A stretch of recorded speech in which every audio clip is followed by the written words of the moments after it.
Actually यहाँ पर हमारे साथ हमारे टेक्निकल एनालिस्ट भी अब जुड़ गए, हमारे साथ चिराग कबानी भी है और राजेश पालविया है और खुश बोरा भी है। राजेश, आपसे समझना चाहेंगे, बैंक्स ने इमीडिएट रिएक्शन भी दिया, हालांकि एक डिप बॉट हुई लेकिन उसके बाद फिर से आप प्रेशर देख रहे हैं। बैंक निफ्टी 600 पॉइंट्स की डेंट के साथ 35,500 के पास, कैसा रिएक्शन देख रहे हैं आप बैंकिंग स्टॉक्स पर, और शॉर्ट्स दिख रहे हैं क्या?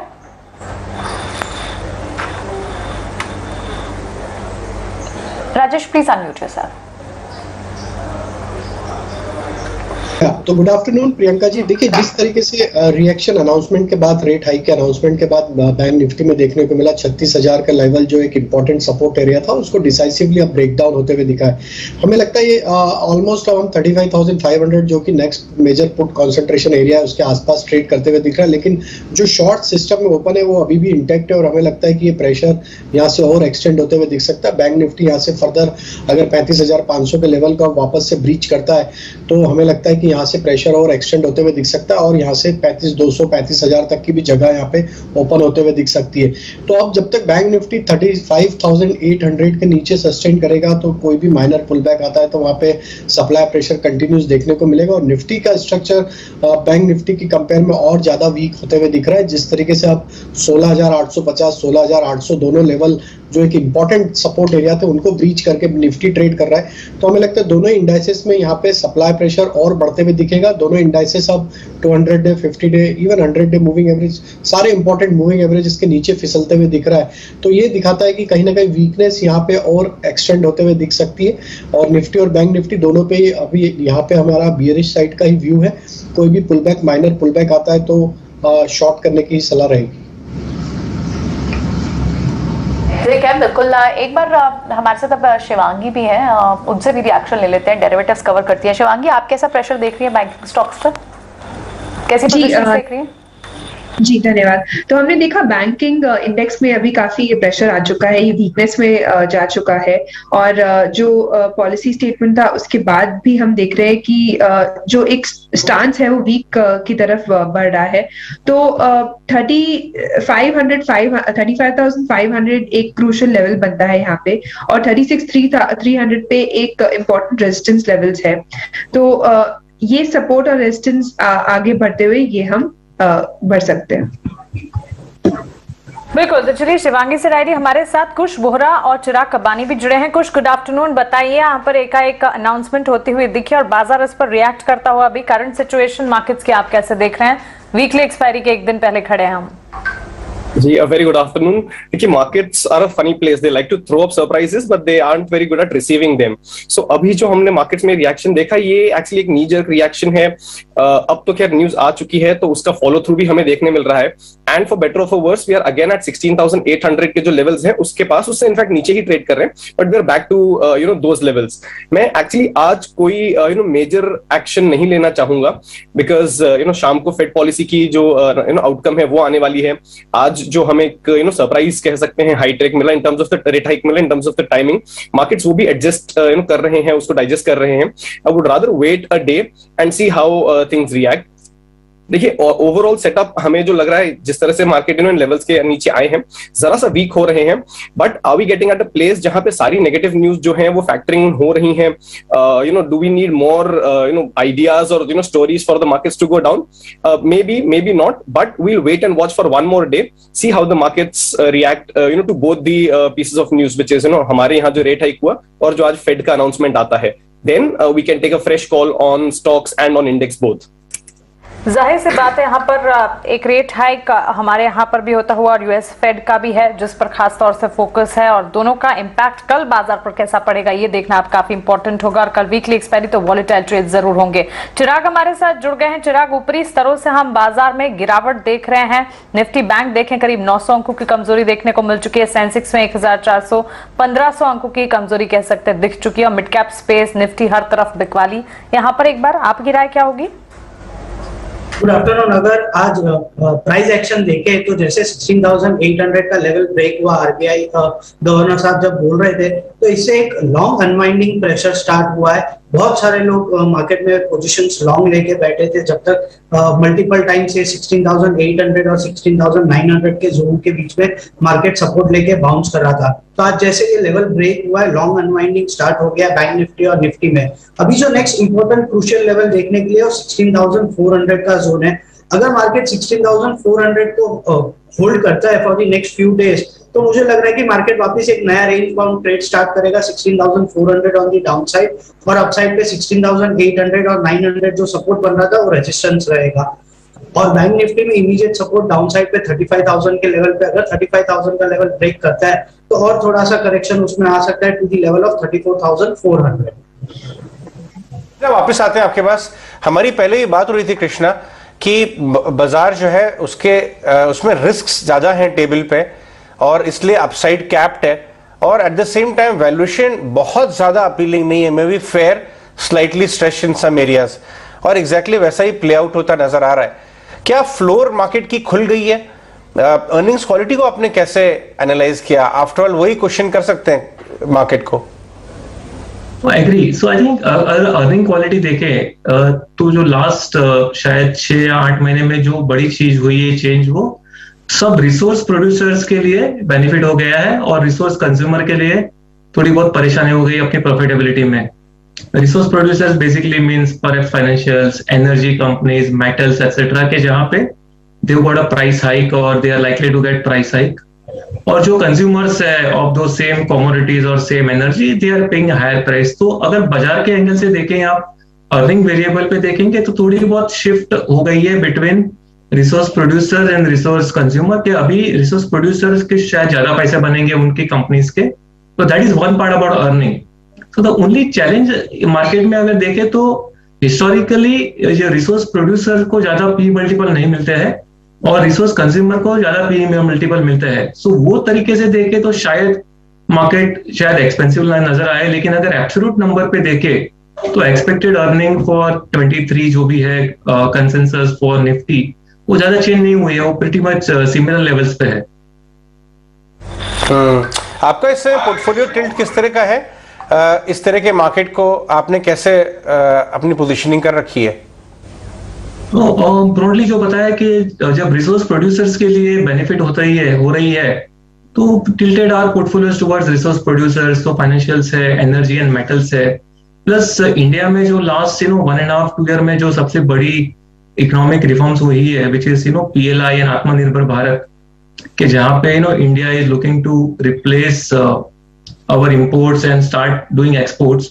वो जो PLI और आत्मनिर्भर भारत क्षेत्र में जो कंपनीज को ऑपरेट करने की परमिशन मिली है या उनको अप्रूवल मिली है, आई थिंक वो कंपनीज में over next 2 years massive business growth आएगा, प्रॉफिट ग्रोथ आएगा। तो वो एक अनदर सेक्टर है इन द मार्केट की, बिकॉज PLI जो भारत सरकार ने जो स्कीम बनाई है वो काफी सेक्टर्स में स्प्रेड है। There is no individual sector which I can relate to that. Lastly जाने से पहले एक सवाल और कर लेता हूं, वो है रूरल साइड की, क्योंकि आपका रूरल में काफी ज्यादा रीच भी है, महिंद्रा की पेडिग्री है। तो जाने से पहले ये बता के जाइए कि क्या रूरल प्रोस्पेरिटी का क्या हाल है, या वहां भी इन्फ्लेशन की मार पड़ रही है, या आपको लगता है कि एग्री कमोडिटीज की प्राइस अच्छी होने की वजह से उनकी they are better off than urban India? No, so if I मैं इक्विटी मार्केट के नजरिए से बताऊंगा इसका आंसर कि अगर हम इन्फ्लेशन देखें तो यस, इन्फ्लेशन हर जगह अर्बन रूरल में शायद सिमिलर है। वो इंटेंसिटी थोड़ी बहुत अलग रहती है क्योंकि वेरिएबल्स अलग रहते हैं, basket of consumption rural urban में अलग रहती है फ्रॉम कंज्यूमर साइड, तो थोड़ी बहुत इम्पैक्ट शायद ज्यादा हो सकती है। लेकिन उसके सामने रूरल इंडिया में दूसरी बेनिफिट भी है कि अगर एग्री प्राइस की वजह से इन्फ्लेशन बढ़ रही है तो उनको एग्री प्राइस की रियलाइजेशन भी मिल रही है। So net equity market angle से देखेंगे तो broadly looks reasonably similar between urban and rural as a net effect for consumers. Alright, absolutely mister Krishna, बहुत बहुत शुक्रिया आप समय देने के लिए और इस सभी क्वेश्चंस पर अपना आउटलुक शेयर करने के लिए हमारे व्यूअर्स तक बहुत बहुत शुक्रिया आपका।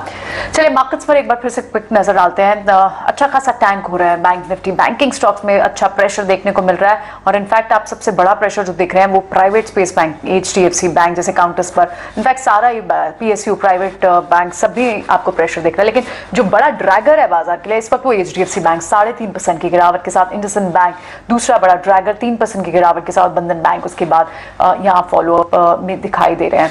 बैंक्स पर एक व्यू इस वक्त क्या बनाना चाहिए चिराग, क्या होना चाहिए यहाँ पर? आपको लगता है कि क्योंकि फेड का रेट हाइक बहुत हद तक बाजार में फैक्टर इन है, हम आज रिएक्ट कर रहे हैं, इंडियन मार्केट्स रिएक्ट कर रही हैं क्योंकि यहाँ डोमेस्टिकली भी यहाँ रेट हाइक हुआ है, लेकिन किसी तरह का कोई बाउंस बैक एंटिसिपेट करना चाहिए क्योंकि कल जब मार्केट्स ओपन होगी तो हम फेड के डिसीजन पर भी रिएक्ट कर रहे होंगे, या फिर अभी बैंकिंग स्टॉक्स को छेड़ना ही नहीं चाहिए? अगर आज के ट्रेडिंग सेशन की एक्चुअली बात करें तो जब बैंक निफ्टी ने और निफ्टी ने एक इंपॉर्टेंट सपोर्ट लेवल्स तोड़े तो मोस्ट ऑफ दी सेक्टर्स में लॉन्ग अनवाइंडिंग देखा गया है।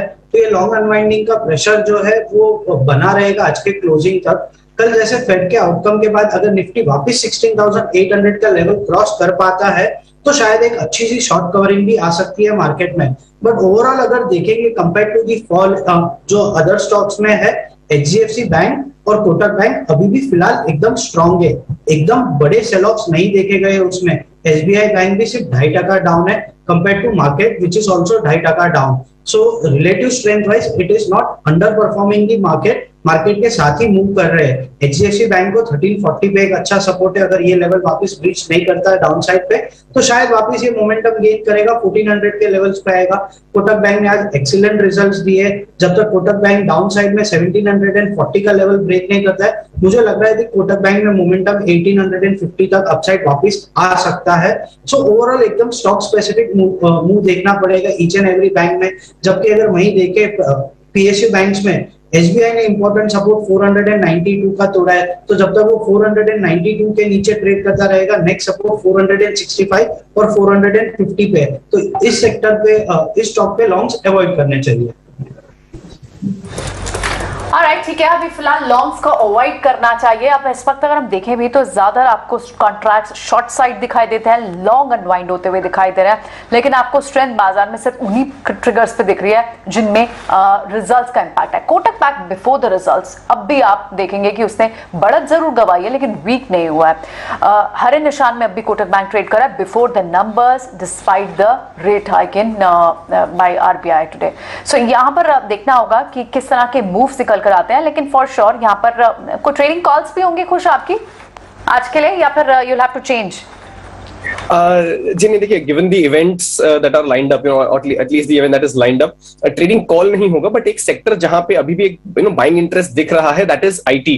और अगर मैं किसी स्टॉक की स्पेसिफिकली बात करूं तो देखिए इन्फोसिस, ऐसे मार्केट में भी बहुत ज्यादा गिरावट नहीं देखी गई है इस स्टॉक में। इसका एक बेस फॉर्मेशन जो 1500-1525 के लेवल्स हैं इसके आसपास काफी अच्छा चल रहा है, तो इस स्टॉक पे मैं नजर रखना चाहूंगा, but as a call in terms of STBT और BTST I would rather avoid for today. Okay, तो क्लियरली फिलहाल अवॉइड करने की ही राय या फिर एक बार वॉच लिस्ट में रखने की राय एक्सपर्ट की तरफ से, कुछ की तरफ से जरूर आती हुई दिख रही है। इस बीच अगर फाइनेंशियल सर्विसेज में भी देखें, SBI कार्ड, बजाज फाइनेंस जैसे स्टॉक्स भी हैं जहां पर एक हिट लगता हुआ देखने को मिला है। करीब 4.25 से लेकर 5% तक की कमजोरी इन दोनों स्टॉक्स में भी यहाँ पर फिलहाल नजर आ रही है। Rajesh ji, financial services space particularly हम जहां देख रहे हैं Bajaj finance, SBI cards, Finserv भी यहाँ पर टूटता हुआ, एक बार राय दीजिए। तो बिल्कुल मानसी जी, रेट सेंसिटिव स्टॉक है और जैसे RBI का अनाउंसमेंट के बाद सारे ही स्टॉक्स में एक बड़ा सेलिंग बनते हुए दिखा है। तो बजाज फाइनेंस, बजाज फिनसर्व दोनों ही स्टॉक्स के अगर स्ट्रक्चर देखें तो वीक हो चुके हैं। अगर हम सेटअप की बात करें इंडिविजुअल बजाज फाइनेंस का, तो इसने अपना एक इंपॉर्टेंट सपोर्ट एरिया जो था करीब 6488 6485 के जोन में, उसके अब नीचे ब्रेकडाउन करके ट्रेड करते हुए दिख रहा है। हमें लगता है जिस तरीके के ब्रेकडाउन ये स्टॉक में हुए, अब यहाँ पे लोअर साइड के हमें लगता है टारगेट आना चाहिए करीब 6150 से लेकर 6100 तक की डाउन साइड यहाँ पे आते हुए दिख सकती है। सेम वे अगर हम बजाज फिनसर्व का भी सेटअप यहाँ पे एनालाइज करें तो उसमें भी जिस तरीके की वीकनेस बनी है, अब यहाँ पे ये स्टॉक में हमें लगता है नेक्स्ट मेजर जो सपोर्ट एरिया है स्टॉक का वो करीब है 14,000 से लेकर 13,900 की तरफ ये स्टॉक यहाँ से फिसलता हुआ दिख सकता है।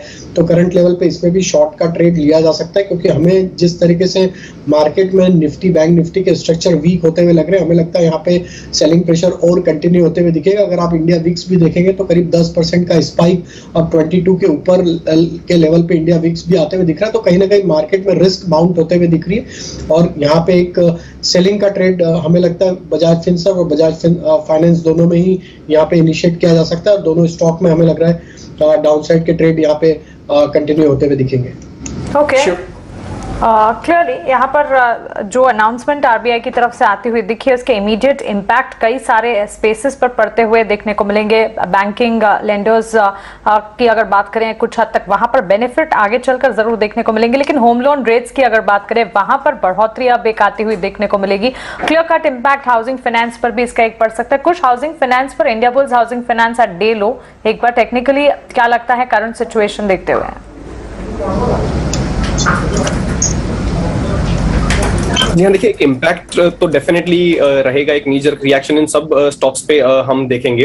इंडिया बुल्स हाउसिंग फाइनेंस देखिए वैसे ही जरा सा नेगेटिव स्ट्रक्चर में चल रहा था, इंडिकेटर्स नेगेटिव थे, हर राइस पे इस पे सेलिंग प्रेशर आ रहा था, तो वैसे भी ओवरऑल चार्ट स्ट्रक्चर के हिसाब से this wasn't a great stock to buy anyway. और इस न्यूज के चलते जो ये इम्पैक्ट आया है, इसके चलते India bulls housing is a stock that I would at the moment avoid.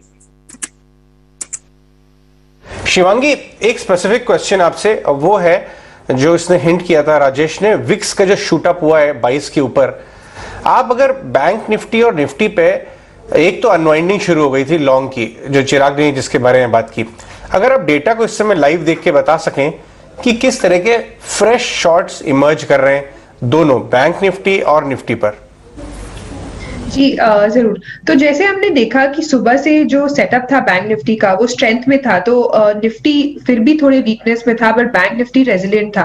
पर अभी जो हमने देखा कि स्टेटमेंट के बाद जो काफी गिरावट आई है, काफी जो वीकनेस आ गई है, उसकी वजह से काफी जो पुट राइटर्स है वो ट्रैप्ड हो गए हैं। तो कहीं ना कहीं ये इंडिया विक्स पे प्रेशर पड़ रहा है, उसका इंडिया विक्स के हाई होने का प्रेशर पड़ा है, और जो पीसीआर लेवल्स है वो भी काफी इंक्रीज हो गए हैं, इसका डिक्रीज हो गए हैं, सॉरी। इसका मतलब ये है कि काफी जो पुट राइटर्स है वो ट्रैप में आके इंडेक्स पे प्रेशर डाल रहे हैं। तो वीकनेस पूरे सेक्टर में देखने को मिल रहा है, बैंकिंग सेक्टर में और बाकी सेक्टर्स में भी देखने को मिल रहा है। तो अभी यही संकेत रहेगी कि हम थोड़ा लाइट रहे, कॉशियस रहे, क्योंकि आज रात को भी इवेंट है, तो उस हिसाब से हम अपने लेवल्स को और पोजीशंस को लाइट रखें।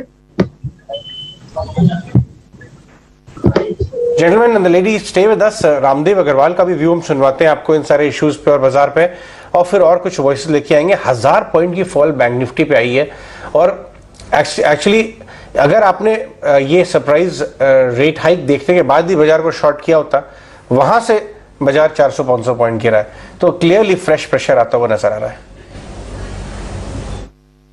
तो अगले 5 साल की अगर बात करें, मैं थोड़ी क्लॉक पीछे ले जाऊंगा just for the benefit of viewers. हम कहते हैं शेयर बाजार के अंदर हमेशा एक ट्रेंड है, लीडरशिप आती है।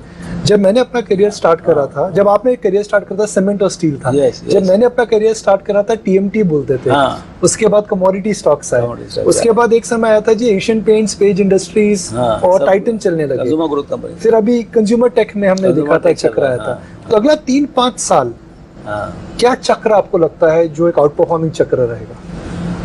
देखिए, मतलब जो मेरे को दिख रहा है कि भाई जैसे बैंक्स, इंश्योरेंस वगैरह, उनकी बहुत पिटाई हुई है कोविड वगैरह में, बिकॉज ऑफ क्रेडिट कॉस्ट बढ़ गया, तो वो एक बड़ा सेगमेंट है जहाँ पर माइग्रेशन अभी चालू है। प्राइवेट सेक्टर्स स्टिल 40%, तो वो उधर बड़ा स्टोरी है। और बड़े बड़े बैंक है, ये 4 ही बैंक है बस, तो ये पैसे तो बहुत कमाएंगे ये। अब वैल्यूएशन कैसे होगा, क्योंकि ओनरशिप भी बहुत है इसमें, 60-70% FIs का ओनरशिप है, तो whether they will increase ownership at all.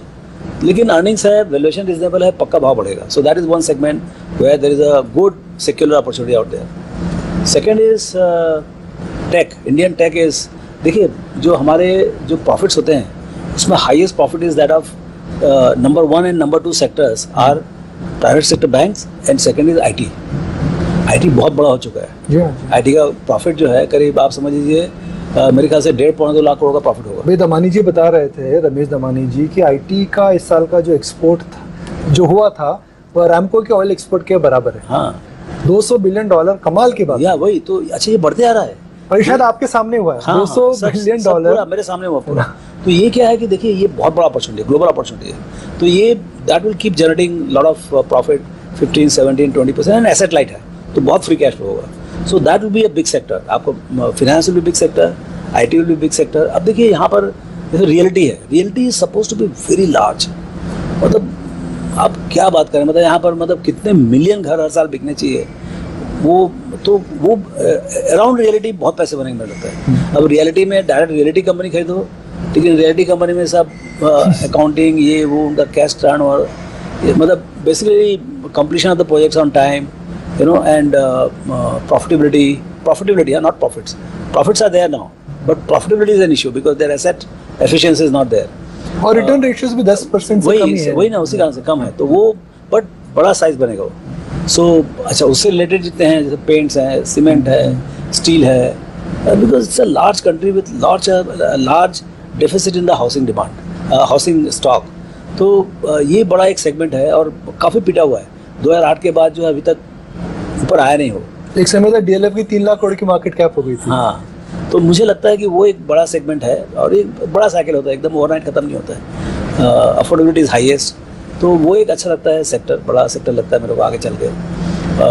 फिर आपके ऑटोमोटिव, देखिए मोबिलिटी जो है जरूरत पता है आपको, अर्बनाइजेशन बढ़ रहा है. तो अर्बनाइजेशन बढ़ रहा है तो आपको मोबिलिटी चाहिए. अब मोबिलिटी में क्या कंफ्यूजन हो गया, whether it will be IC और EV. वो एक मारामारी. तो सब 2 व्हीलर्स में आग लग रही है. हाँ, वो तो आग लग रही है, लेकिन ठीक है, सुधारेंगे वो, और वो तो होगा. कुछ दिन पहले EV के शेयरों में आग लगी. हाँ, अभी EV में आग लग गई.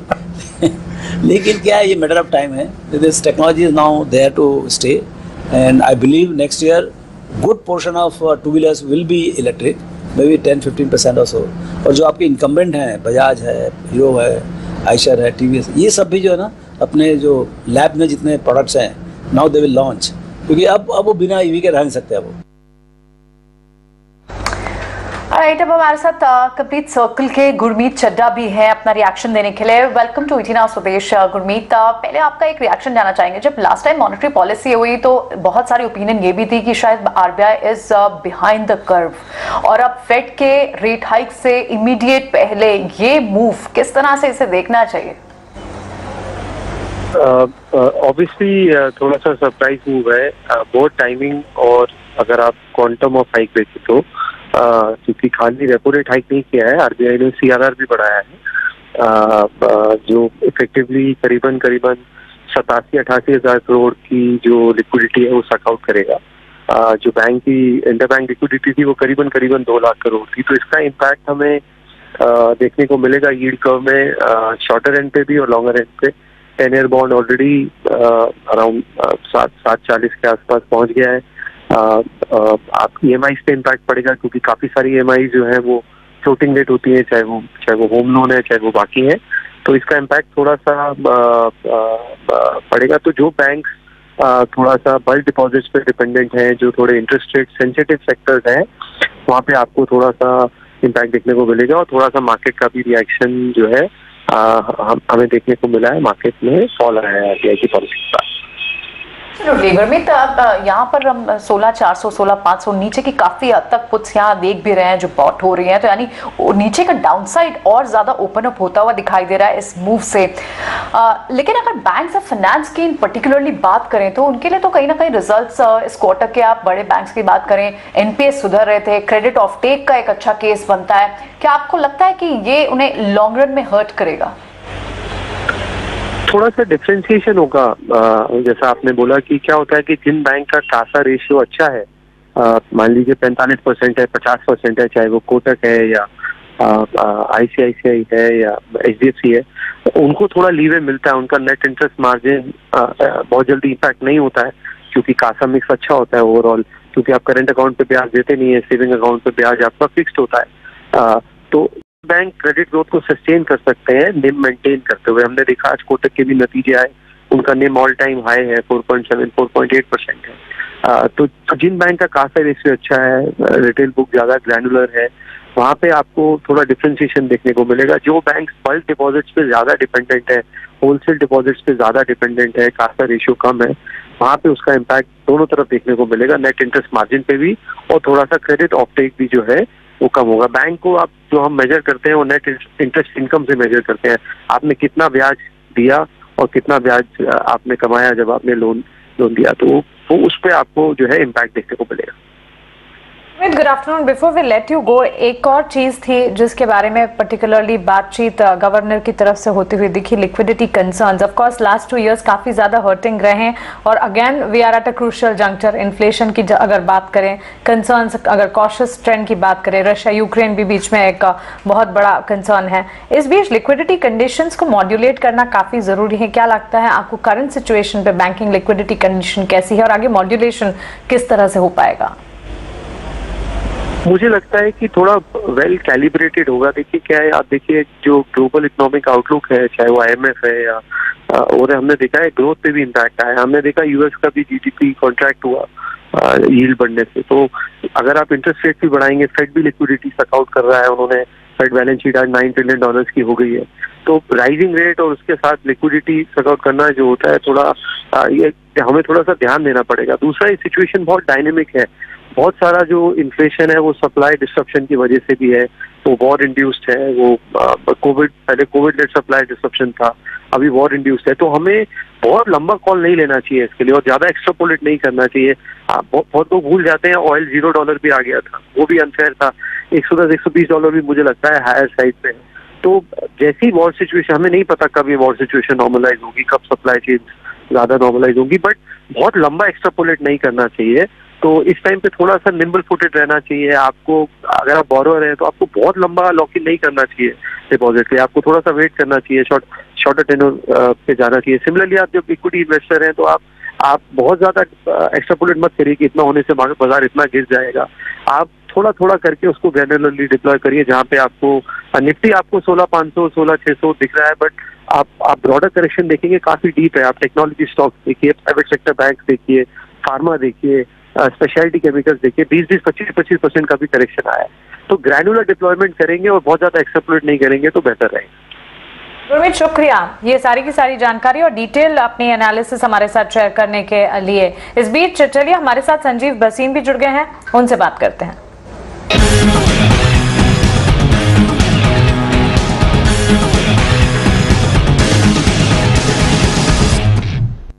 Sanjeev ji, good afternoon. और RBI की तरफ से शॉकिंग सरप्राइज आता हुआ दिखा है और इसका एक सीधा असर है बाजार में, मेल्टडाउन इफेक्ट, क्या कहेंगे आप? हाँ, गुड आफ्टरनून मानसी। तो ये अनएक्सपेक्टेड था, लेकिन मैं आपको ये कहता हूँ सुबह से मार्केट एक की तरफ जा रहा था और पोजीशनें बिल्डअप हो रही थी। इसका मतलब people in the know of this knew that this was coming, which is where you should have some sort of a questioner कि how was this known to people before the timing. दूसरी बात, जो fade ने करना था वो आपने पहले ही कर दिया, you were behind the curve, और आपने अब वो जो आप सेफगार्ड कर सकते थे कर लिया।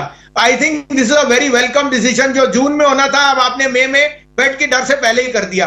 अब जो भी फेड करेगा इट इज प्राइस्ड इन, और मुझे कोई दो राय नहीं कि now we are so oversold that now we are setting up for a good rally. यहाँ पे मैं कहना चाहूंगा टेक्नोलॉजी, जो मेरा फेवरेट सेक्टर है, वो आउट परफॉर्म करेगा। नील डेट है और उनको कोई फर्क नहीं पड़ता अगर ब्याज दर बढ़ती है। इनफैक्ट दे आर स्ट्रॉन्गर और वीक रूपी will play out much better for them. तो मेरे यहाँ technology will be the one which will lead the recovery. इस कारण से मेरी आज 3 पिक्स हैं और तीनों डिलीवरी वाले हैं, लेके रखने वाले। Good afternoon Sanjeev ji. बिल्कुल, फेड का एक्शन तो प्राइस्ड इन है, लेकिन आपकी पिक्स पर भी जरूर आएंगे, लेकिन एक सवाल मैं आपसे ये भी पूछना चाहूंगी कि इंडियन मार्केट्स के लिए तो ये सरप्राइज है, ये वाले एक्शन को बाजार कब तक फैक्टर इन कर लेगा? 2 दिन में फैक्टर कर लेगा। We already knew that rates are headed higher and inflationary effect was playing out.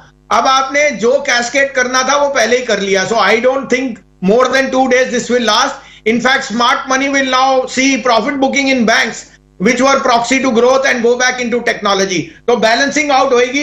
I would say this is the time to go overweight on technology stocks, because आज Nasdaq भी वहां से आपको वही रैली देगा जो already priced in है.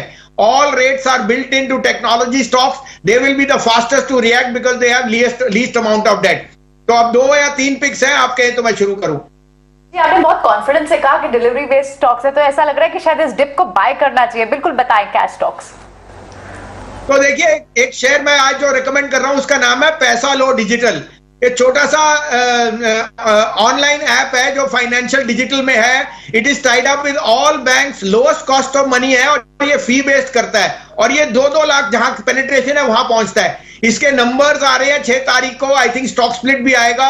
ये शेयर यहां से दुगना हो जाएगा दिवाली पे। 780 रुपए का भाव है, लीजिए। इसमें 600 रुपए का स्टॉप लॉस है, 1500 रुपए का टारगेट, 14 से 1500 रुपए का।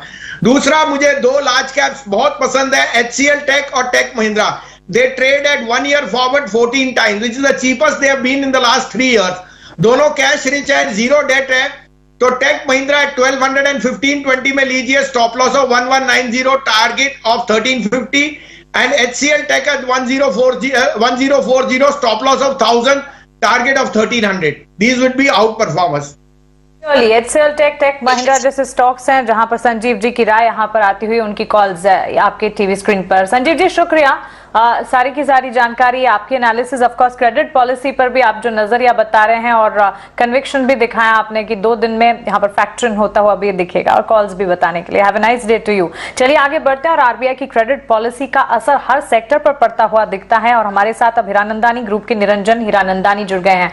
मिस्टर हीरानंदानी, गुड आफ्टरनून, बहुत स्वागत है आपका 18 आवर्स स्वदेश पे। अपना समय देने के लिए आपका शुक्रिया। एकाएक के जो एक्शन आता हुआ दिखा है 40 बेसिस पॉइंट्स की यहाँ पर बढ़ोतरी, 4.40% रेपो रेट यहाँ पर करंट सिचुएशन पर। अगर सीधे सीधे आपके सेक्टर की तरफ ही आए, होम लोन की अगर बात करें, जिस तरह से सिचुएशन अब पैन आउट होती हुई दिखेगी, क्या कहेंगे आप? जरूर इसका शॉर्ट टर्म में नेगेटिव होगा, क्योंकि जो लोग होम लोन लेते हैं और 50 बेसिस पॉइंट्स का बढ़ जाए तो उसका असर नेगेटिव होगा शॉर्ट रन में। लेकिन आज की तारीख में आप देखेंगे तो लोन लेते हैं वो 15 साल 20 साल के लोन लेते हैं, तो वो एवरेज आउट हो जाता है। तो वो लॉन्ग टर्म थिंकिंग के हिसाब से जो लोन लेते हैं सोचेंगे, क्योंकि वो समझते हैं कि आज है लेकिन वो रशिया हमेशा चलेगा और ऑयल प्राइसेस $100 से ऊपर तो हमेशा नहीं रहेगा। तो मेरे अंदाज से ये हो जाए 2 महीने के बाद मैं इसको फिर रिवर्सल रेट हम देख सकते हैं। तो शॉर्ट रन में जरूर नेगेटिव असर आएगा, मुझे लगता है कि ये लॉन्ग रेजिडेंशियल हाउस में होना है। लॉन्ग टर्म असर तो नहीं, लेकिन शॉर्ट टर्म हिट जरूर लगता हुआ दिखेगा। निरंजन जी, एक और चीज है, इन्फ्लेशन के फ्रंट पर भी अगर देखें, देखिए डिमांड सिचुएशन हाउसिंग के लिए अच्छी देखने को मिली है इन दिनों। अब आने वाले 2 महीने काफी ज्यादा क्रूशल भी हैं, क्योंकि उसके बाद मॉनसून शुरू हो जाएगा। इन्फ्लेशन के फ्रंट पर क्या लगता है आगे चलकर, क्योंकि लोग अभी इतनी बड़ी डिसीजन शायद ना लेना चाहें, इतनी महंगाई बढ़ गई है, तो आपको लगता है मार्जिन पर हिट दिखेगा? शॉर्ट रन में तो दिख रहा है ये तकलीफें आएंगी, और स्पेशली हमारे अफोर्डेबल हाउसिंग में जहाँ इतना मार्जिन नहीं है वहाँ जरूर ज्यादा असर आ सकता है, क्योंकि जो स्टील के भाव, सीमेंट के भाव और कुछ बढ़ जाए, और तेल के भाव तो वैसे ही दौलत के आसपास हो ही गया है, तो मेरे जरूर हाउसिंग हो जाएगी।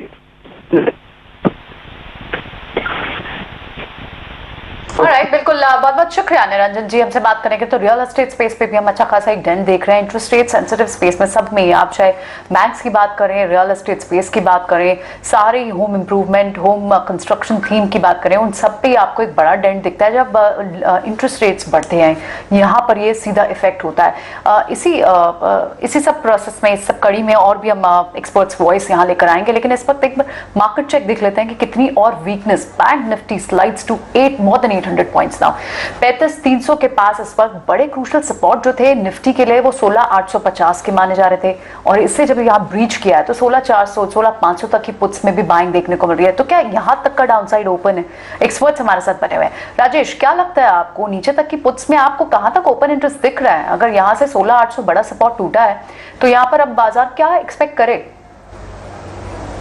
बिल्कुल प्रियंका जी, देखिए जो आज मार्केट में जो फॉल एक्सटेंड हुआ उसके बाद जो पोजीशन शिफ्ट हुई है वो 16,500 के पुट पे जरूर एक बनते हुए दिख रही है और हमें लगता है 16,500 एक काफी इंपॉर्टेंट लेवल रहेगा अब यहाँ से मार्केट को गोइंग फॉरवर्ड। अगर 16,500 ब्रीच हो जाते हैं तो फिर हमें लगता है ये फॉल काफी बड़ा देखने को मिल सकता है। तो अभी यहाँ से नियर टर्म के हिसाब से हमें लगता है 16,500 एक सपोर्ट जैसा एक्ट करना चाहिए, क्योंकि आज के जो फॉल में देखे तो सारा जो पुट राइटिंग जो ट्रैप हुई थी वो अपनी पोजीशन को शिफ्ट करते हुए दिखे और सारा पोजीशन शिफ्ट होकर 16,500 के आसपास अब यहाँ पे पुट राइटिंग एक्टिविटी होते हुए दिख रही है। तो बेस जो है मार्केट का लोअर साइड पे शिफ्ट हुआ है 16,500 अब यहाँ से अगले 2-3 ट्रेडिंग सेशन के लिए काफी अहम लेवल जैसा काम करेगा। हायर साइड पे जरूर कॉल राइटर्स ने अपनी पोजीशन लोअर साइड पे शिफ्ट की है, जो कि 16,800 16,900 इवन 17,000 ये सारी स्ट्राइक्स पे पोजीशन लोअर साइड पे शिफ्ट होते हुए दिख रही। तो हमें लगता है आज और कल के सेशन में 16,850 रहेगा काफी इंपॉर्टेंट रेजिस्टेंस एरिया। जब तक इसके ऊपर अब मार्केट क्रॉस नहीं करता है कोई भी पुल बैक आएगा उसके नजदीक वहां पे वापस से सप्लाई बनते हुए दिखेगा। और सेम वे अगर बैंक निफ्टी में देखें, जैसा हमने पहले भी जिक्र किया था कि 35,500 का लेवल टूट के हम 35,000 की तरफ बढ़ते हुए दिखेंगे, तो ऑलमोस्ट 35,140 के आसपास तक के लो बन के बैंक निफ्टी ने वहां से थोड़ी रिकवरी दी, क्योंकि बैंक निफ्टी का भी जो डेटा शिफ्ट हुआ है उसके हिसाब से 35,000 ही अब यहाँ से एक इंपॉर्टेंट सपोर्ट एरिया है। अगर वो ब्रीच होते तो फिर यहाँ से फर्दर फॉल एक्सटेंड होके 34,600 34,500 की तरफ भी खिसकते हुए दिख सकता है। तो अगले 1 से 2 ट्रेडिंग सेशन में 17,500 बैंक निफ्टी पे और बैंक निफ्टी पे 35,000 ये 2 इंपॉर्टेंट लोअर साइड पे लेवल रहेंगे। इन लेवल को क्लोजली वॉच करना चाहिए, क्लोजली वॉच आउट करना चाहिए। पर दिस इज फॉर श्योर कि नीचे की तरफ डाउनसाइड और ओपन होता हुआ दिखाई दे रहा है। बैंक निफ्टी की बात करें, निफ्टी की बात करें 16,400 तक की पुट्स आपको दिखाई दे रही है। ऊपर की कॉल्स में आपको सेलिंग भी क्लियरली दिखाई दे रही है। कुणाल भी हमारे साथ है। कुणाल, अगर यहाँ बड़ा सपोर्ट अब 16,800 टूट गया, नीचे की डाउनसाइड कितनी ओपन देखते हैं आप? क्या रेंज होनी चाहिए अब माइंड में अगर ट्रेड होना तो? जी हाँ, तो आई थिंक आज की जो प्राइस एक्शन है वो बहुत ज़्यादा इंपॉर्टेंट है मार्केट के लिए, बिकॉज फाइनली आफ्टर 1.5-2 वीक्स के बाद में निफ्टी 16,800 के लेवल को ब्रेक कर रहा है। जनरली हमने देखा है कि जब मार्केट में बड़े लेवल्स को ब्रेक होता है तब reaction on the down side, of course price volumes दोनों की इंटेंसिटी बहुत ज़्यादा स्ट्रांग हो जाती है। बट हमें ये भी देखना पड़ेगा कि किस फैक्टर्स पे ये मार्केट ज़्यादा गिरा है। This is been a sudden hike from the RBI, तो ये भी एक इंडिकेटर होता है, because once the uncertain market में जितनी भी अनसर्टनिटी होती है जब वो नोन हो जाती है मार्केट्स के लिए, तब ज़्यादा रीजंस नहीं मिलते मार्केट्स को और ज़्यादा ड्रैग डाउन करने के लिए। तो पॉसिबल हो जाता है कि मार्केट नियर टर्म बॉटम भी बना सके। तो 16,800 एक लिटमस टेस्ट रहेगा, बिकॉज वो सपोर्ट था पहले, अब वो रेजिस्टेंस बन जाएगा। पर अगर हम वापस 16,800 को क्रॉस कर जाए ऊपर में, तो पॉसिबल है कि जो मार्केट में रिकवरी आएगी वो शायद ज़्यादा और स्ट्रांग हो सकती है। बट 16,800 के ऊपर ही लॉन्ग पोजीशंस या बुल्स को वापस मार्केट में लॉन्ग पोजीशंस बनानी चाहिए। Sure thing. तो 16,800 जो है वो अब रेजिस्टेंस का काम करेगा। इसके पार जाने पर फिर पॉजिटिविटी अलॉन्ग और ज्यादा तेजी के साथ बढ़ते हुए देखने के पूरे आसार है। कुणाल, फिर आज के लिए स्टॉक्स आप कौन से सुझा कर जा रहे हैं? मैं पहला तो एक बाय कॉल दूंगा एक PSU स्टॉक पे, HAL Hindustan aeronautics. Interesting chart बन रहा है बिकॉज स्टॉक फिलहाल मार्केट की वॉलिटिलिटी से ज़्यादा अफेक्ट नहीं हुआ है, 1580 के आसपास ट्रेड कर रहा है। तो 1660 के टारगेट में इसको रेकमेंड करूंगा। स्टॉप लॉस रख सकते हैं 1550 के आसपास। और सेकेंड स्टॉक जो मैं सेल साइड में रखूंगा वो रहेगा पिरामल एंटरप्राइज। स्टॉक ने बहुत ही शार्प ब्रेकडाउन दिया है चार्ट्स में, 2025-2030 के लेवल्स को ब्रेक किया है। तो पिरामल एंटरप्राइज में शॉर्ट में रेकमेंड करूंगा। टारगेट्स रख सकते हैं 1950 का, स्टॉप लॉस रख सकते हैं 2075 का। कुणाल, आई रिमेंबर हमारी कॉन्वर्सेशन जब पहले आपने ओपनिंग ट्रेड में बताया भी था कि बाजार गियर अप हो रहा है किसी एक तरफ आप बड़े ट्रेड के लिए, या तो ऊपर का हो सकता है या फिर नीचे का भी हो सकता है। अगर आपको याद हो कुछ दिन पहले आपने कहा था, तो क्या ये उसी रेफरेंस में आज की मूव हो सकती है, या आपको अब भी लगता है कि वो अभी भी इंटैक्ट है, वो अलग कॉन्वर्सेशन है? तो मुझे ऐसा लग रहा है कि शायद हम एक ऐसे जोन में आ गए हैं प्रियंका जी के जो रेंज है मार्केट की, जो 400 पॉइंट्स की बैंड थी वो शायद अभी एक्सपांड हो जाएगी, बिकॉज काफ़ी सारे फैक्टर्स अभी भी पॉजिटिव और नेगेटिव हो रहे हैं। तो हम जब प्राइस ब्रेकडाउन की बात कर रहे हैं, बट अगर हम इंडिकेटर्स की बात करें तो हम उस जोन पे है जहाँ पे RSI 70s और 80s में नहीं है, RSI 25 और 30s के आसपास ट्रेड कर रही है, जो हम कहते हैं कि एक ओवरसोल्ड नेचर है। पुट कॉल रेशियो की बात करें तो 0.45 0.49 के आसपास पुट कॉल रेशियो है। तो ये भी सेंटिमेंट वाइज इंडिकेट करता है कि हम एक ऑलमोस्ट एक ओवरसोल्ड जोन पे आ गए हैं। तो इसलिए यहाँ पे कॉन्क्रीट व्यू बनाना बहुत ज़्यादा डिफिकल्ट हो जाता है। तो best in these times is to keep a price level, एक थ्रेशोल्ड लेवल रखना चाहिए प्राइस का। जब तक प्राइस उसके लेवल्स के नीचे है तब तक हम जो व्यू रहेगा मार्केट में वो थोड़ा बेरिश या डाउनसाइड रहेगा। बट अगर उस थ्रेशोल्ड को क्रॉस कर जाए तो इंडिकेटर्स अपना काम कर सकती है और वो प्ले आउट कर सकती है मार्केट्स में। ठीक है, बहुत बहुत शुक्रिया कुणाल अपनी कॉल द व्यू शेयर करने के लिए। कुछ किस तरह की और पोजीशंस आप देख रहे हैं? आपको लग रहा है कि अब तो मार्केट बंद होने में 12 मिनट रह गए हैं, ट्रेडर्स कहीं से किसी तरह की पोजीशंस को कवर करने का भी यहाँ पर कोशिश कर रहे हैं, क्योंकि फेड के आउटकम से पहले हो सकता है यहाँ पर पूरा रिवर्स हो जाए ट्रेड कल मॉर्निंग में। कैसी पोजीशंस देख रहे हैं इस वक्त? मैं एक पॉइंट का रेफरेंस लेना चाहूंगा जो भसीन जी ने कहा था कि देखिए डाउ जोन फ्यूचर्स जो थे वो कहीं कुछ रिएक्ट नहीं कर रहे थे, बट इंडियन मार्केट्स अनाउंसमेंट के पहले ही ऑलरेडी क्रैक होना शुरू हो गए। सो कहीं ना कहीं शॉर्ट पोजीशंस मार्केट में पहले ही बन गई थी। अब अगर हम देखें तो हम लो से करीब करीब 80-90 points, almost about 100 points on Nifty bounce back कर चुके हैं। तो जिन्होंने शॉर्ट्स बनाए थे आरबीआई के अनाउंसमेंट के आने के बाद, उन्हें भी प्रॉफिट हुआ है, वो भी कुछ प्रॉफिट घर लेके जाना चाहेंगे, बिकॉज एक बड़ा इवेंट है।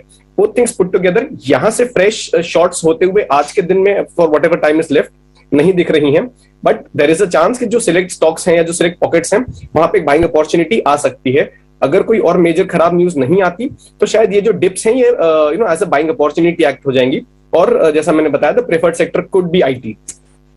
तो क्लियरली प्रेफर्ड सेक्टर यहाँ पर आईटी जरूर दिख सकता है। और यहाँ पर जिस तरह के एंटिसिपेशन आते हुए दिख रहे हैं, यूएस फेड की कमेंट्री या यूएस फेड का फैसला जो आकर निकलता है उसके बाद देखना होगा कि बाजार में और ज्यादा डीप डाउन इंपैक्ट आता है या नहीं। गिरावट में खरीदारी के मौके लगातार मिलते रहेंगे जिस पर आपको नजर रखनी है। इस बीच शिवांगी आपसे जानना चाहूंगी, क्योंकि हमने भारी गिरावट यहाँ पर देखी है, कोई पर्टिकुलर स्पेस, पर्टिकुलर सेक्टर इस गिरावट में जो आपको मौका फिलहाल नजर आ रही है, और कोई स्टॉक्स अगर आप वहां पर बताना चाहें? जी मानसी, तो हमने देखा है वीकनेस तो पूरे सेक्टर में ही, पूरे मार्केट में ही प्रिवेल कर रहा है, और मुझे यहाँ फार्मा में सबसे ज्यादा वीकनेस लग रहा है। और स्टॉक स्पेसिफिक की बात करें तो डॉक्टर रेड्डी जो है पिछले 4 हफ्तों से लोअर हाइज बनाते जा रहा है, और मैकेनिकल इंडिकेटर जो आरएसआई है वो डेली चार्ट में भी नेगेटिव टर्न हो चुका है। पूरे अप्रैल सीरीज में यहाँ लॉन्ग लिक्विडेशन देखने को मिला था, और अभी तक मई सो फार शॉर्ट बिल्टअप देखने को मिल रहा है। तो ये स्टॉक मुझे लग रहा है 3860 के लेवल्स सकता है। स्टॉप लॉस हम बनाए रखेंगे 4100 का। ओके, डॉक्टर रेड्डीज पर यहाँ पर एक बार इनफैक्ट फार्मा स्पेस ही अगर देखें, sector specific moves down trend के ही दिख रहे हैं, और ऐसे में फार्मा में जहां गिरावट है डॉक्टर रेड्डीज पर एक बार फोकस जरूर किया जा सकता है। इस बीच जहां पर स्मॉलर कंस्ट्रक्शंस डेवलपमेंट स्पेस है, पर्टिकुलरली क्योंकि अभी ये नतीजे आते हुए देखें, आरबीआई ने ब्याज दरों में जो बढ़ोतरी की है इसका रियल एस्टेट पर इम्पैक्ट तो है, लेकिन ज्यादा इम्पैक्ट जो है छोटी कंपनियां जो है उस पर ज्यादा पड़ता हुआ दिखेगा, एकाएक उसका असर आ जाएगा। राजेश जी, कोल्टे पाटिल यहाँ पर हम देख रहे हैं टुवर्ड्स डे लो ही ये ट्रेड करता हुआ दिख रहा है। कोल्टे पाटिल या पर्टिकुलरली रियल एस्टेट स्पेस में कोई स्मॉलर पॉकेट, स्मॉलर नेम्स जिस पर आप फोकस करना चाहें? तो बिल्कुल ये डायरेक्टली लिंक्ड स्टॉक है, और रियल एस्टेट एक ऐसा सेक्टर है जब भी रेट साइकिल में या कुछ चेंज होता है तो बिल्कुल रिएक्शन इसमें एविडेंट होता है। तो हमें लगता है जिस तरीके से रियल एस्टेट स्टॉक्स ने यहाँ पे रिएक्शन दिया है, हमें लगता है और भी यहाँ पे डिप आते हुए देखने को मिल सकती है। हालांकि ये कैश सेगमेंट का स्टॉक है, इसमें कोई शॉर्ट करने की अपॉर्चुनिटी नहीं रहेगी तो जरूर, लेकिन सेटअप के हिसाब से हमें लगता है कि अभी ये स्टॉक में इंपॉर्टेंट जो लेवल बना है वो करीब 250 के आसपास कोल्टे पाटिल में इंपॉर्टेंट लेवल रहेगा। अगर वो लेवल ब्रीच होते तो फर्दर और यहाँ पे डाउनफॉल एक्सटेंड होते हुए दिख सकता है, जो कि फिर स्टॉक को 230 की तरफ लेके जा सकता है। बट इसी स्पेस में अगर हम एफ&ओ सेगमेंट में जाए तो डीएलएफ का स्ट्रक्चर वीक होते हुए दिख रहा है, एफ&ओ में अवेलेबल है, तो यहाँ पे शॉर्टिंग अपॉर्चुनिटी जरूर बनते हुए दिख रही है। जिस तरीके से स्टॉक में फॉल हुआ है और अब यहाँ पे 20-50 डे मूविंग एवरेज को भी ब्रीच किया है, आज शॉर्ट एडिशन, शॉर्ट बिल्टअप होते हुए दिख रहे हैं स्टॉक में। हमें लगता है डीएलएफ को यहाँ पे शॉर्ट किया जा सकता है, 349-350 के आसपास अभी फ्यूचर ट्रेड कर रहे हैं, और इसमें लगता है कि ये फॉल यहाँ पे एक्सटेंड होते हुए 340 की तरफ बढ़ते हुए दिख सकता है। और स्टॉप लॉस रखेंगे हम करीब यहाँ पे 355 का, टारगेट होंगे 340 तक के। आपकी तरफ से क्या ट्रेड्स होंगे? आपको लगता है यहाँ पर और शॉर्टिंग अपॉर्चुनिटी होगी या फिर कॉन्ट्राबिट लेने का समय है? चिराग, आप कैसी स्ट्रैटेजी बना रहे हैं? अगर एफएनओ में ट्रेड लेना है तो मुझे यहाँ पे यूबीएल एक सपोर्ट पे दिख रहा है 1500 लेवल्स पे। 1480 के स्टॉप लॉस से मैं इसे लॉन्ग करने की कोशिश करूंगा। इमीडिएट टारगेट रहेगा 1540 का। दूसरा एक स्टॉक जो मुझे इंपॉर्टेंट सपोर्ट पे लग रहा है वो है एमसीएच। करंटली अराउंड 1360 पे ट्रेड कर रहा है। इस पे 1340 के स्टॉप लॉस से लॉन्ग कर सकते हैं। Immediate target of 1420 again visible. तो ये राय चिराग की तरफ से आती हुई और एमसीएक्स 1356 के लेवल्स पर फिलहाल ट्रेड करता हुआ। अदानी ग्रीन के चार्ट से एक बार देखें और यहाँ पर कुछ आप अपनी राय दीजिएगा। वैसे कमजोरी ही है हावी होती हुई, लेकिन रीसेंट न्यूज बेस्ड इम्पैक्ट जो है स्टॉक प्राइस में ऑफ कोर्स देखने को मिला था सोमवार के ट्रेडिंग सेशन में भी हमने। और प्रॉफिट्स की अगर बात करें, ताजा जो कंपनी के आंकड़े आते हुए दिखे उसमें 16% की बढ़ोतरी देखने को मिली है। अभी अभी नंबर्स भी हैं जो कि ऑन अ पॉजिटिव फ्रंट आते हुए दिखे हैं। ऑफ कोर्स मार्केट सेंटिमेंट जो है वो पॉजिटिव नहीं है, लेकिन Adani group of stock, Adani green पर राय क्या होगी?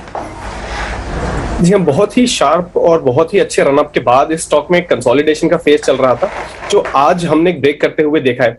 2750 के जो लेवल्स हैं उसके आसपास स्टॉक ने सपोर्ट लिया था, लेकिन आज वो सपोर्ट ब्रेक करके स्टॉक नीचे आ गया है और अपने जो शॉर्ट टर्म एवरेजेस हैं उनके भी नीचे ट्रेड कर रहा है। ये सजेस्ट कर रहा है कि शायद इमीडिएट ट्रेंड जो है वो नेगेटिव टर्न हो गया है और जो इसके इंडिकेटर्स हैं उस पे भी अब हम नेगेटिविटी देख रहे हैं। सो यहां से मैं इस स्टॉक को बाय करने की सलाह नहीं दूंगा। जरा नीचे आए 2500 2550 के जोन्स पे, तब 2400 के आसपास जो सपोर्ट है उसके हिसाब से इसे बाय किया जा सकता है। But that's a call that we take जब स्टॉक यहां से ऑलरेडी थोड़ा सा गिर के उन लेवल्स के आसपास आता है। फिलहाल इस स्टॉक पे अवॉइड की सलाह रहेगी। हमारे पास और 4 पुलर्स हैं जो कि बाजार को इस कमजोरी में भी सपोर्ट दे रहे हैं। क्विकली एक पर क्विक आपके रेकमेंडेशन जानना चाहूंगी। पावर ग्रिड यहाँ पर हम देख रहे हैं, शिवांगी आपकी राय, क्विक राय दीजिएगा।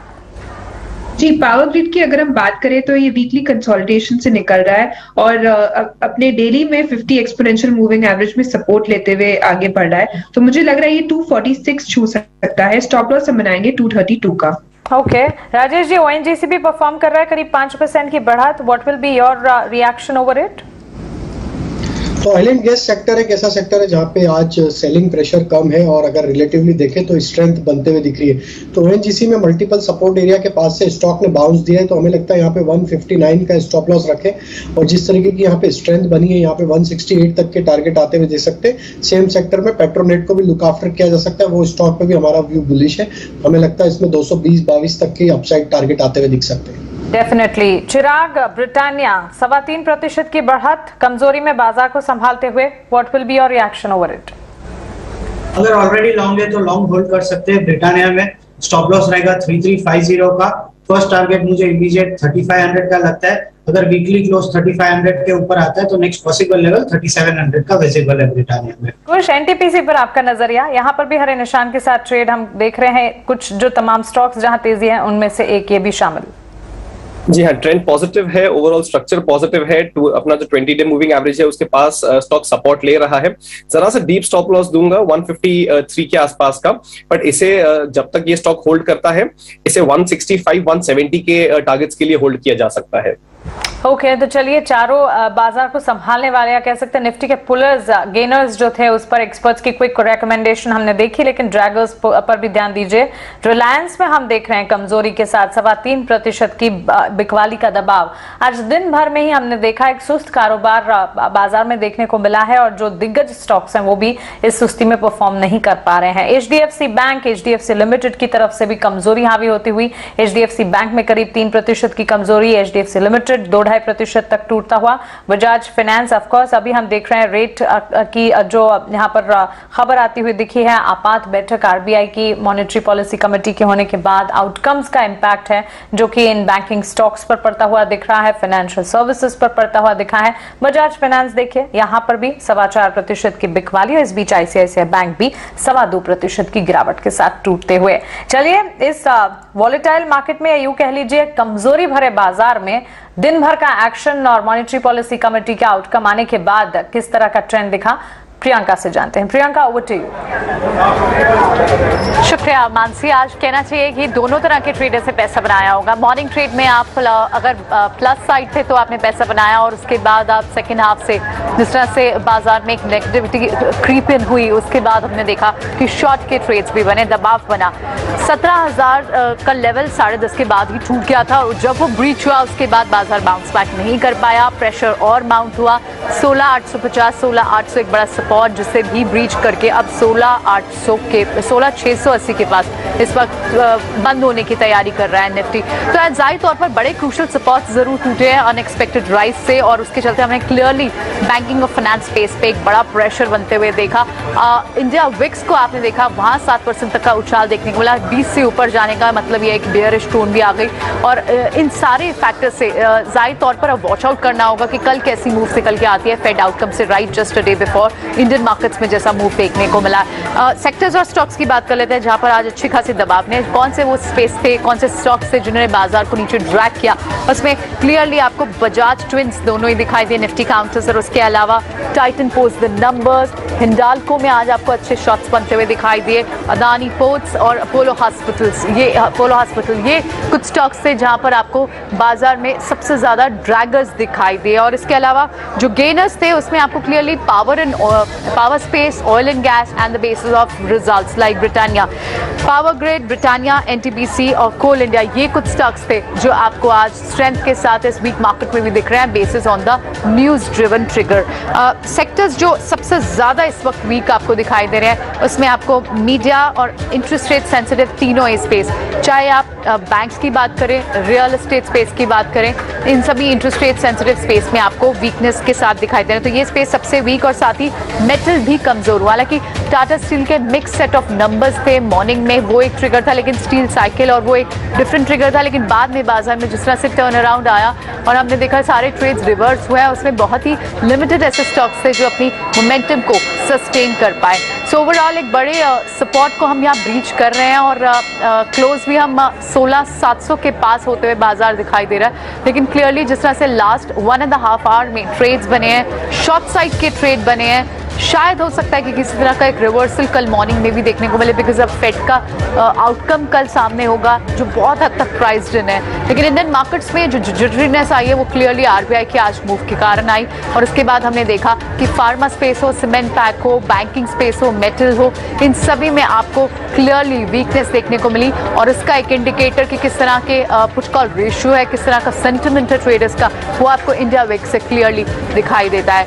सो बाजार वीक नोट पे बंद हुए हैं। हम लगभग 450 पॉइंट्स की गिरावट के साथ निफ्टी क्लोजिंग देते हुए जा रहा है, और सेंसेक्स में लगभग 1200-1250 पॉइंट्स की यहाँ पर क्लोजिंग दिख रही है। So overall market looks very weak, और फिलहाल शो को यहीं समेटेंगे। देखना होगा कि कल जब फेड का आउटकम हमारे सामने होगा तो किस तरह का नतीजा निकल कर आता है। हमारे सारे टेक्निकल एक्सपर्ट्स का बहुत बहुत शुक्रिया जिन्होंने आज समय दिया और अपनी ट्रेडिंग पिक्स हम तक शेयर करी। फिलहाल शो को यहीं समेटेंगे। मुझे मानसी और अजय को दीजिए इजाजत, लेकिन लगातार ईटीना स्वदेश पर कॉर्पोरेट जगत से, बिजनेस से, इकोनॉमी से खबरें लगातार बनी हुई है। नमस्कार।